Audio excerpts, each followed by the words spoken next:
Baik, terima kasih Nolela. Assalamualaikum dan salam sejahtera.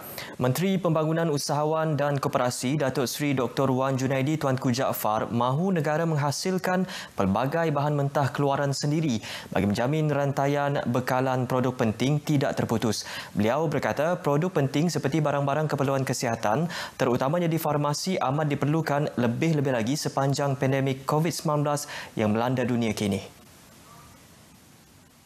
Beliau mengambil iktibar pembuatan pelitup separuh muka amat diperlukan pada awal pandemik melanda, berikutan kejadian fabrik penting dalam pembuatannya, memaksa negara mengimport material berkenaan. Kalau perkara ini berlaku sekali lagi, kita tidak akan terputus daripada supply chain ini. Kita mempunyai raw material kita sendiri, kita boleh membina sendiri dan kita boleh menghantar sendiri dan kita mempunyai itu sendiri. Jadi supaya kita tidak menjadi itu daripada boleh ditekan oleh pihak luar. Malah penghasilan material asli kini amat ditekankan di dalam industri pembuatan bagi menjamin negara bersedia menghadapi krisis kesihatan seperti COVID-19. Dr. Seri Wan Junaidi berkata demikian kepada pemberita RTM selepas merasmikan program Merdeka at Community di Lundu. Dalam program itu, beliau menekankan perpaduan antara kaum di negeri ini menyaksikan lebih 30% penduduknya mengamalkan perkahwinan campur.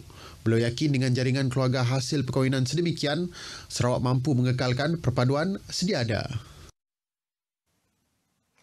Berita gembira buat penduduk di 5 buah kampung di Tanjung Bakor apabila kerajaan bakal membina jambatan sepanjang 1 km untuk menghubungkan kampung-kampung terpencil itu dengan Bandaraya Kuching.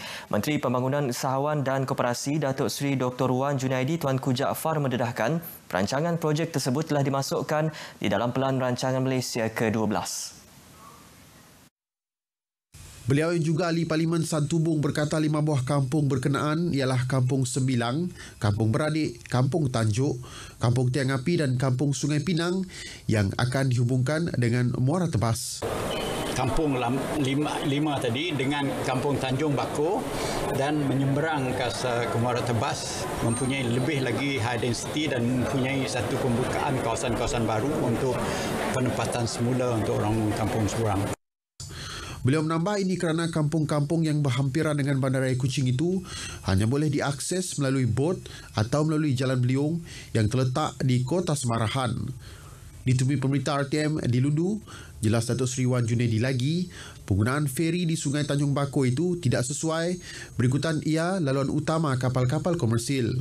Pembinaan jambatan itu akan memudahkan pergerakan penduduk antara Kuching dan Semarahan yang kini sering menghadapi masalah trafik berikutan laluan yang terhad. Sebanyak 9 buah jambatan jalan pesisir di Sarawak yang sedang dan akan dibina dijangka siap menjelang tahun 2024. Menurut Ketua Menteri Datuk Patinggi Abang Johari Tun Openg, kesemua 9 jambatan ini diumumkan beliau sepanjang 3 tahun pentadbirannya sebagai Ketua Menteri Sarawak. Datuk Patinggi Abang Johari berkata, 4 daripada 9 buah jambatan ini terletak di Mukah dan Serikeh, iaitu Jambatan Batang Lasa, Jambatan Batang Paloh, Jambatan Pasi dan Jambatan Batang Igan. Dengan siapnya 4 buah jambatan itu kelak, Mukah dapat dihubung dengan jalan raya tanpa perlu menggunakan perkhidmatan feri. Ia sekaligus memendekkan masa perjalanan dan merancangkan lagi aktiviti ekonomi penduduk di sepanjang jalan pesisir Sarawak. Dia akan memberikan potensi yang sangat cerah untuk industri pertanian, peternakan dan juga di Tanjung Manis perprosesan bahan pertanian. Selain daripada perkapalan, iaitu di kawasan Bruit, Muara Palu. Jadi maknanya kita akan mewujudkan banyak pekerjaan di kawasan ini. Ketua Menteri bercakap pada sidang media selepas menyempurnakan Majlis Pecah Tanah Jambatan Batang Igan di Mukah. Jambatan sepanjang 1.6 km bernilai RM285 juta ini direka berkonsepkan tibau, iaitu permainan tradisional masyarakat Melanau, selain akan dibina menara seperti Masjidil Haram. Pada majlis sama, Datuk Patinggi Abang Johari turut menyaksikan penyerahan surat setuju terima projek tersebut daripada Agensi Pelaksana Jabatan Kerja Raya kepada kontraktor dan juga penyerahan pampasan tanah yang terlibat di dalam projek pembinaan jambatan tersebut. Kontraktor yang dilantik untuk projek pembinaan Jambatan Batang Igan diingatkan supaya mematuhi spesifikasi yang telah ditetapkan. Menegaskan demikian Ahli Dewan Undangan Negeri Adun Jemoreng, Datuk Mursyid Diraja Dr. Juanda Jaya memberitahu beliau sendiri akan memantau pembinaan projek itu agar ia dapat disiapkan mengikut tempoh masa dan spesifikasi yang digariskan pihak berkuasa.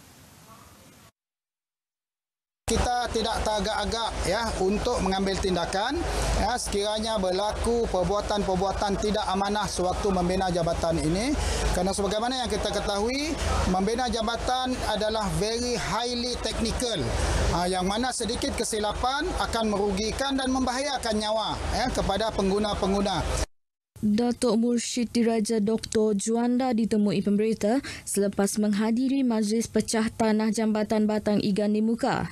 Mengulas mengenai reka bentuk jambatan itu, beliau menjelaskan rekaan jambatan ini mengambil kira perkembangan industri perkapalan di kawasan rantau panjang Sibu.